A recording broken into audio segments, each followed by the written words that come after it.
Chapter 8. Enter Niles. The crowd gathered around Niles, the greatest pop star of Kentallis Star System, Sigma Quadrant, Sectors 258, 259, and 482. Sector 482 was because in his early days he had paid for approvals on SpaceBook, and he thought he had an audience there.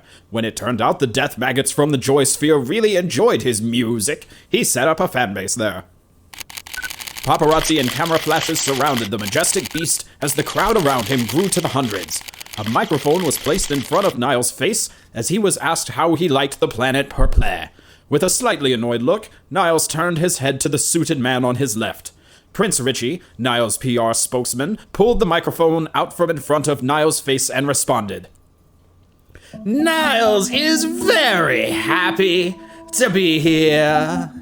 The crowd cheered.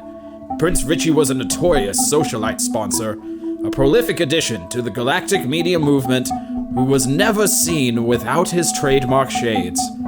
Some say his eyes would retch out the souls of those unfortunate enough to meet his gaze. Niles again whispered into PR's ear, who again spoke on behalf of the unicorn. Niles would like to extend his deepest condolences on the passing of your beloved leader, Lord Grapevine. Lord Grapevine! The audience responded in unison. Lord Grapevine! The royal aid guys echoed from the castle. As Xander and Snuggles got within sight of Niles, Snuggles became overwhelmed with doggy joy and decided he would engage the fantastical beast.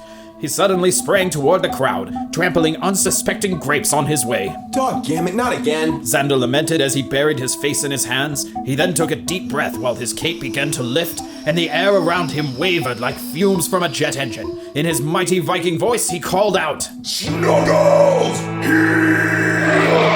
The great Cerberus immediately came to a stop, knocking over a few stragglers who were still in the way. The sheer force of energy from the mighty Viking voice copyright also splattered a few unfortunate grapes that were nearby. This was not going as well as Xander had hoped, nor would it go as he had hoped. These are the dangers of having high hopes. Chapter 8.